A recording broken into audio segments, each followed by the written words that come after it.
Good afternoon, everyone. On behalf of myself and the entire team here at TTSI, we want to welcome you to this historic event. TTSI, as you know, has always embraced leadership position in identifying and deploying new, cleaner trucks, and today is the testament to that. And as you look around, you'll see that we've got quite a variety. Other than the natural gas, we have quite a variety of other types of technology that we've been testing. In today's event, we're announcing that we're taking delivery of these 40 new natural gas trucks, thanks to our partnership with Cummins Westport, Clean Energy, Southern California Gas, and the Coalition for Clean Air. These trucks are the state-of-the-art natural gas, 0.02 NOx, and we're using renewable natural gas fuel in these trucks, which is as close to zero as we can get in the current environment. Again, this would not be possible without the participation of the entire group, so I'd like to get a hand for all of the participants.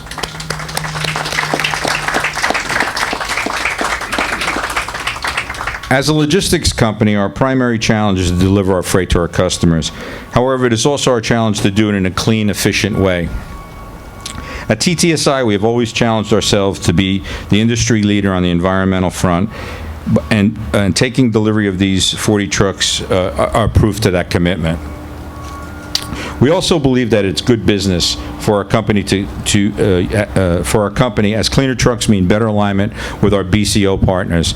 As you can see, we do business with quite a few very, very large importers: Amazon, Target, Polo, J.Crew, J&J, people like that. They are fully supporting us on our clean air initiatives.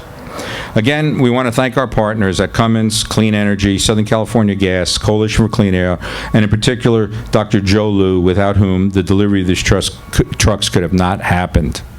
So at this time, I'd like to introduce our next speaker, Tom Swenson, who's the Business Development Manager at Cummins. And I've got to tell you, Tom has been unbelievable in supporting us. We did a 3-year pilot on these 12-liter engines, and Tom has been unbelievable in his support in making sure that these trucks ran efficiently. Tom began his career as a college intern at the California Energy Commission. Following his graduation from Cal State, in Sacramento, he got a mechanical engineering degree. Tom joined Sacramento Metropolitan Air Quality Management District in the Vehicle Technology Group. Tom moved to the private sector in 2003, joining Clear Advanced Emission Controls, a subsidiary of Cummins Westport. In 2013, Tom returned to a more traditional role within the Cummins as general manager of the service operations in Sacramento, managing the service and parts sales team for California and Hawaii. Well, that must have been a pretty good job. As a Cummins employee within the Cummins Westport joint venture, his primary responsibility is to support the California deployment of near-zero emission trucks. So at this time, let's give Tom a hand. Thank you, Vic. Just a comment about having Hawaii as a territory. When you go there for work, it feels a lot like work. First and foremost, I want to congratulate Vic and the entire team at TTSI for taking delivery of the largest deployment of near-zero natural gas engines anywhere in the state of California in drayage service. This is a huge accomplishment and really sets the bar and the standard for others to follow. These trucks, from when I've talked to some of the drivers, they want to drive these trucks. They prefer to drive these trucks. They love the power and the reliability. And one thing you don't always think about is how quiet they are. They're much, much quieter than a diesel engine. And so they don't go home with their ears ringing. The other thing they don't go home with is they don't go home smelling like diesel. The fuel doesn't get on their hands. They don't have to deal with those sorts of issues. So this is just a phenomenal deployment. And as Vic said, they have to meet the requirements of moving freight, and they have to make business sense. And these engines do that. So we're absolutely thrilled to be a partner with Vic and with all the other stakeholders in this group. We're thrilled that this will bring clean air to neighborhoods and communities in the San Pedro ports. And it's also going to improve climate change through the use of renewable natural gas. So again, thank you to Vic for the business, and congratulations.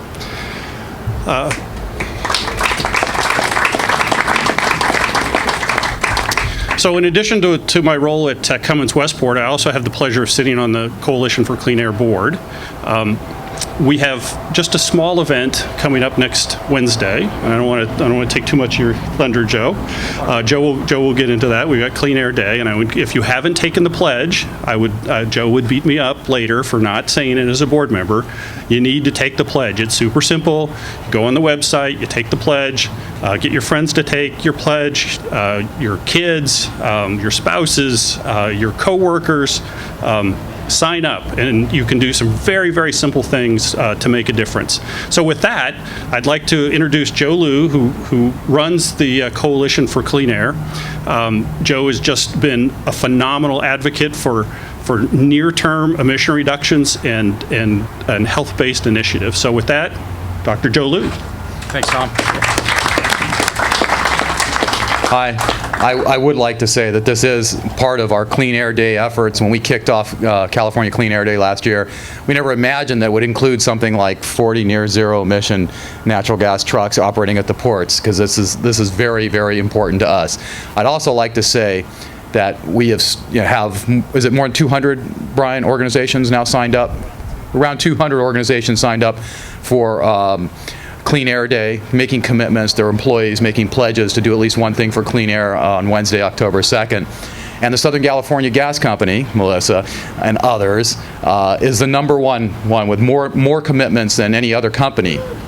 So this morning, I printed out the graph that shows Southern California Edison is number 2, sent it to Southern California Edison and said, okay, come on, guys. So Bob Foster, you should get a hold of those friends at Southern California Edison and let them know they need to catch up, or at least try to put some pressure on Southern California Gas Company that's doing so well supporting Clean Air Day. You still got some friends there. Anyway, let me tell you why we're here. We are here at Port of Los Angeles at the place where more air pollution emissions occur than anywhere else in the smoggiest air basin in the country. So the NOx emissions that come from the diesel trucks that operate out of this ports, and the ships, and the off-road equipment, and the trains, ends up forming smog in the Inland Empire, primarily, in the folks who are trying to breathe in San Bernardino and Riverside and Ontario. And those people are paying a price for that. We also have local health impacts with the diesel exhaust, which has more than 40 known toxic chemicals as part of the diesel particulate matter exhaust, and that has local impacts on the communities around here. We have made a lot of progress in cleaning up these trucks. We haven't gotten nearly as close as we need to get. In 2023, there's a deadline that we're facing that the Clean Air Act established for our smog standards. And as the most polluted air basin in the country, there are severe consequences if we don't meet those deadlines. We have to reduce those NOx emissions, oxides of nitrogen, it's a primary component of smog here, by 45% beyond what we're already planned to do in order to get to that goal. That's by 2023.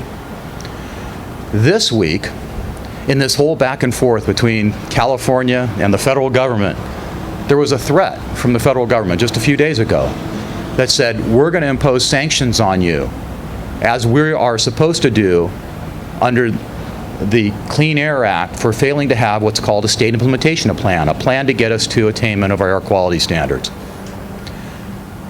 Now, the reason we don't have an approved plan, they didn't go into those details. It's mostly because EPA has been sitting on them, and the federal government hasn't done what it needs to do in order to clean up federal sources of air pollution.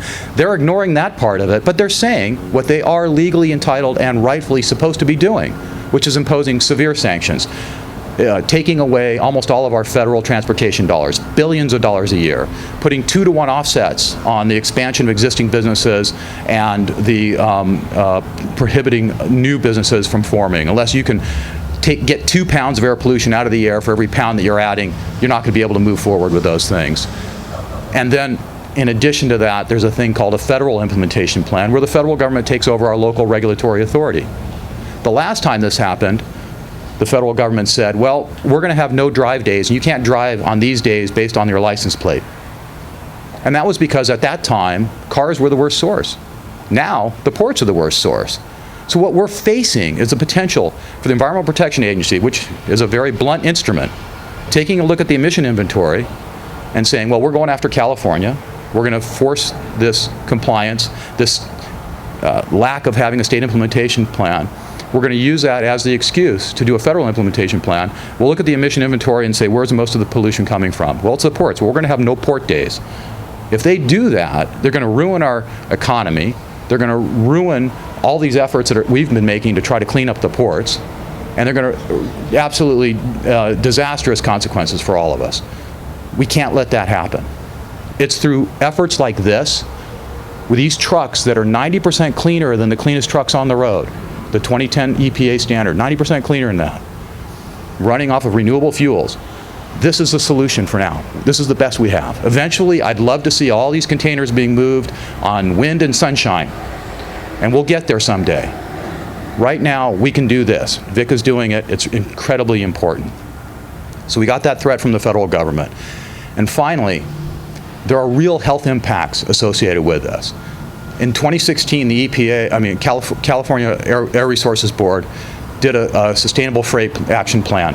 In that plan, their calculations of the health impacts of the freight industry in California was 2,000 premature deaths per year, 2,200 actually. That's more than 3 times the murder rate in California. There are real lives at stake here. And there are real people paying for the problems that are created by this air pollution with their lives. So, how do we solve this problem? It's going to take leadership. It's going to take technology. It's going to take a hell of a lot of money. Well, where's that money going to come from? Fortunately, we have the Air Resources Board and Michelle Bennington. Michelle is here. Her job is to make sure that the Air Resources Board is investing hundreds of millions of dollars of cap and trade money in the right places on-road and off-road investments. So I'm going to introduce Michelle from the Air Resources Board. She's going to talk about what she does and why it's so important. Thank you. Thanks, Joe. Good afternoon, everybody. Today, I did not bring my checkbook, so you're just going to get some words. Today, I'd just like to take a moment to touch on the importance of TTI's commitment to a diesel-free fleet and its positive contribution to solving California's complex air quality and climate change problems. It's no secret, we're standing in an air basin with some of the poorest air quality in the nation, and this paired with the threat of climate change demands immediate action. And the California Resources Board, along with our public and private partners, many of whom are here today, are working hard to address this. With commitments and private investments from TTSI and other forward-thinking fleets, paired with the portfolio of innovative incentive programs offered at the state and local levels, we're able to move the needle, not just on reducing air pollution and climate change impacts, but on advancing the technologies that we need to meet near-term and long-term state goals. The low-NOx CNG trucks here today will run on renewable natural gas. They are cleaner than current diesel trucks and run on a fuel with a lower carbon intensity than diesel, a fuel that has a lower carbon footprint. CARB is happy to support the deployment of these trucks with vouchers provided by the Hybrid and Zero Emission Truck and Bus Voucher Incentive Project, which we call HVIP for short. HVIP not only supports low-NOx trucks, but also zero-emission trucks and buses, with the intent to help propel these technologies into the commercial scale adoption.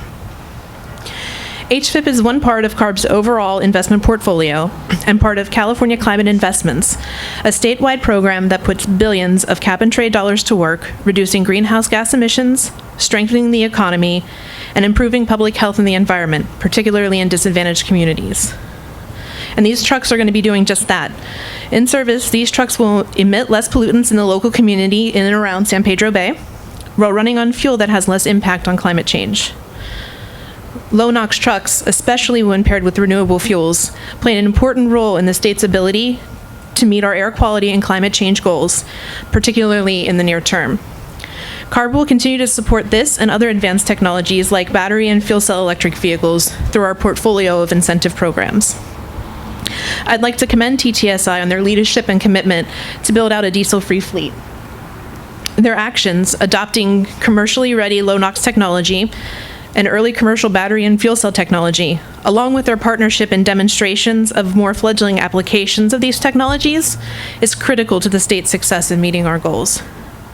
I'd like to actually turn it now over to Marc Carrel from Breathe LA. He's the president and CEO. He's worked for nearly a decade leading government relations, community affairs, and environmental justice programs at the South Coast Air Quality Management District. Marc? Until I went to Breathe LA. Until you went to Breathe LA. I'm very sorry. Thank you.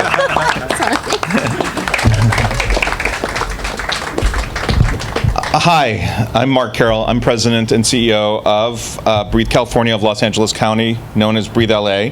We're an environmental health organization that has been focused on clean air and lung health in Southern California for over 115 years.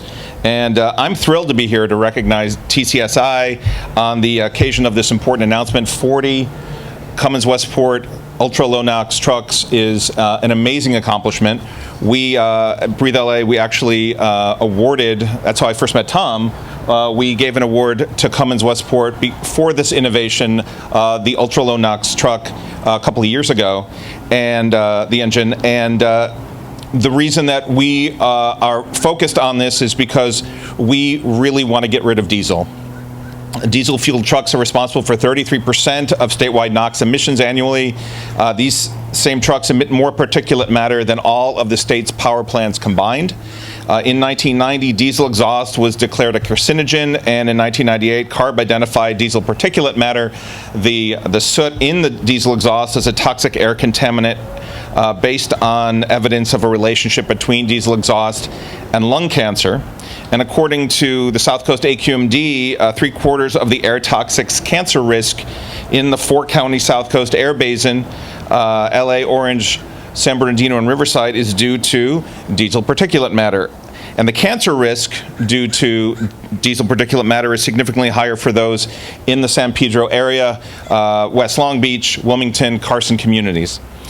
Diesel particulate matter also contributes to non-cancer health effects like increased respiratory symptoms, hospitalizations, and emergency department visits for those with heart palpitations, and exacerbated chronic heart disease, exacerbated lung disease like COPD attacks or asthma attacks, and a premature death and decreased lung function in children. In fact, children exposed to high levels of diesel exhaust are 5 times more likely than other children to have underdeveloped lungs. And we don't want to have children wearing gas masks outside just to play or ride their bikes. We don't want to have to make sure that we protect ourselves just to hike Runyon Canyon or to go to the beach or to drive to work on a busy freeway clogged with diesel-fueled big rigs. And it seems like there's more trucks on our roads every day. Next week, as was mentioned, October 2nd, for O2, oxygen, is Clean Air Day. And we're actually supporting Clean Air Day by having an event in Santa Monica. We're showing a film, The Human Element, about the impact of climate change on air pollution, on environmental health, and on lung disease. So I encourage you to come. There's flyers over there. But Breathe LA on Clean Air Day is also starting a new initiative called End Diesel Now. We will engage community members, we'll push local and state regulators and policymakers to do more to get rid of diesel fuel vehicles and diesel-fueled equipment by getting rid of cancer-causing, lung-irritating, and climate-changing diesel fuel. Getting rid of diesel will reduce harmful emissions, improve public health near the ports and all along the transportation corridors clogged with trucks pulling cargo. And it will reduce cases of chronic heart disease, incidences of lung cancer, incidences of other lung diseases, and it will give a lot of people their health back. The families living near the ports and all over the region have suffered enough, and that's why it is great what TTSI is doing. TTSI, in partnership with CARB and Coalition for Clean Air and who am I missing? And Cummins Westport and the others are leading the way towards cleaner air quality at the ports and in our region, and I applaud their commitment, and I hope to see other local trucking companies following the model that TTSI is doing by getting rid of their diesel vehicles as well. The more companies that do this, the sooner we will all breathe easier. Thank you. And now I have to turn it over to Greg Roche, who is with Clean Energy. Thank you, Mark. Thank you. Hello, everybody. Great to see everybody here today. You know, just as a side comment, what this event really illustrates is change is not easy. Transformation is not easy. We're talking about trucks here at the end of the day, but you look at what it takes to transform an industry. It really takes a lot of hard work by a lot of hard people, and I'm happy to be here. But let me say first, this is where I'll get a little bit emotional, so bear with me. Vic, Tony, Tom, Victor, it's been a long journey. We've been at this for 12 years now. I still remember our first meetings with Vic way back in the day. It has not been an easy journey for many reasons. Change is not easy. New technologies aren't always easy. They don't always work out the way you had planned. But while the path has had its ups and downs, the ride has been really, really wonderful, and I feel very, very fortunate to have been involved with such a great group of people. Clean Energy really values our partnership with TTSI, and while we celebrate today's deployment of 40 trucks, we look forward to tomorrow deploying 40 more trucks, and then maybe 40 more after that. Whatever the limit is, Vic and his team will push beyond it. This has been one heck of a news week for those people who like to watch the news, both in our own country, but if you can get past all of the theatrics coming from Washington, the really big news this week has been globally about climate change. People have been making speeches, they've been making promises, there have been protests, there have been road closures. At the end of the day, it's all about clamoring for a change, not doing business as usual. Here today in the San Pedro Bay ports, we're taking a different approach. Here the talk ends, the promises are behind us, and action takes hold. Because these trucks, these beautiful trucks, Volvo and Freightliner did a great job building these trucks, are powered by renewable CNG, which is a sustainable fuel made from what we throw away as a society. So rather than just throw it away, we recycle it, we reclaim it, and we use it to replace fossil fuels. And by doing that, we accomplish something that's truly remarkable, because this goes beyond the noble aspirations to be zero emissions. And it asks, why are we stopping there? Why don't we go beyond zero? Because we can go beyond zero. There are growing sources of renewable natural gas production, including many, many here in California, that actually produce RNG that is negative carbon, below zero. So think about that. As these trucks go down the road and they're using negative carbon fuel, they're kind of like carbon vacuum cleaners, cleaning up the carbon as they go. This is the future, and this is what I mean by moving beyond zero. We can aspire to great things, and the technology is available to make that happen today. Now, before I turn the mic over to Yuri, I just want to leave you with this thought. Building on, we heard from Joe and we heard from Marc, who really talk in terms of the science of health and what real people are experiencing, and the comments from CARB on the importance of this. One of the most important things, and I'll go back to a story I'll attribute to the founder of our company, Boone Pickens, who, rest in peace, recently passed away. But one of the things Boone used to say is the old adage, when is the best time to plant a tree? The answer is 20 years ago. When is the second best time to plant a tree? It's right now, today. Don't wait to the future. We can take action today. With one technology contributing, the path to the future, clean air is never going to be accomplished by relying on diesel. It's just not going to happen. It never has, never will. We have to get off diesel. And with this technology, we have a technology from an air quality standpoint that rivals any other future technology that's being considered, gets better greenhouse gas reductions than any other technology possible, is affordable. And that last point's critical because these ports are responsible for 1 in 9 jobs in Southern California. They are an economic engine. They compete with other ports around the U.S. We have to have economically viable solutions so that they can be competitive as well. So this technology will do it. I'll leave you that to think about, and I'll introduce our next speaker is Yuri Freedman. He's the Senior Director of Business Development at SoCalGas. Yuri manages growth initiatives and R&D initiatives for the gas company. Please help me welcome Yuri. Thank you, Greg. Thank you very much. Good afternoon. I'm Yuri Freedman, and I run business development and RD&D for SoCalGas. I want to start by congratulating all my fellow panelists. Everyone who stands behind me deserves a lot of congratulations, because without all of them working together, this would not have happened. And that, to me, is the perfect example of how this public-private partnership should work. You have to have a technology provider such as Cummins, who is going to persevere and develop this technology in the long term, even though in the short term all the companies have their own cash pressures, and you have to stay the course with that. You have to have infrastructure providers such as Clean Energy and SoCalGas, because without infrastructure, the commodity, the product does not get delivered. You have to have the public. You have to articulate the benefits of what we do to the broader public, and that's what Breathe LA and other organizations are doing a lot.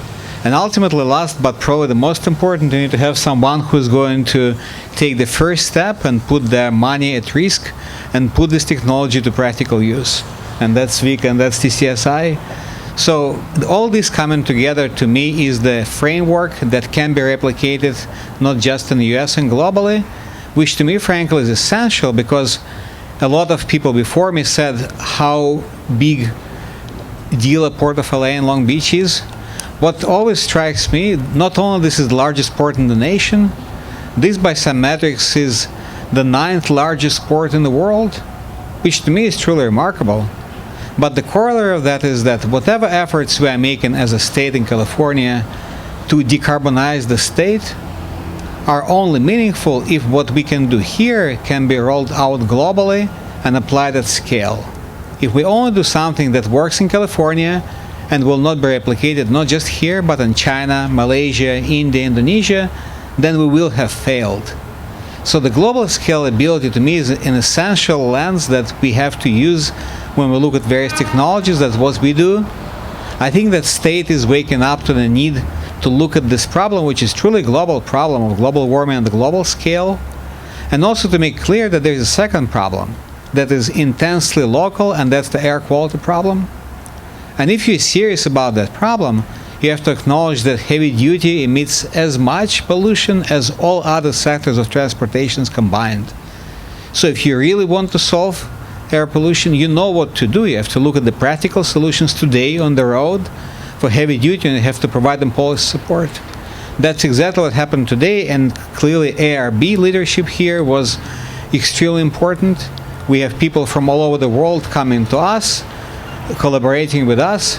Very few of them have what we have here. We have explicit economic signal to decarbonize the sector. Granted, it's in the transport sector, but very few places in the country and the world have that. So to me, the scale of what could happen here is very important. I wanted to mention that SoCalGas is actively working on implementation of this initiative and other low-carbon initiatives in the research and development demonstration realm, but also in the commercial realm, because we, with our footprint, with our 100,000 of miles of pipe in the ground, believe that we can be part of the solution and we can help the state find a path to its low-carbon future without severe economic shocks to the customers, to ratepayers, which sometimes can cause to reverse the course of that transition, as we see has happened elsewhere, for example, in France. We are very proud that over time we've been able to help truckers and trucking companies to replace about 550 trucks with near-zero vehicles. We're also very proud of the fact that today we are working on natural gas vehicles, but also on hydrogen fuel cell vehicles, which are truly near-zero equipment, which not only can decarbonize the transport, but has the potential to solve the problem of the state of California, where more and more renewables are wasted because they're being produced in peak hours of the day or in the seasons where there's no demand for them. So to me, taking this problem and turning this liability into an asset is a very important role that private and public companies should do, and we're working with many other partners on that. As the last speaker, I won't take too much of your time. I wanted to extend my congratulations to Vic and everybody else once again, and with that, I'll hand it over to Vic.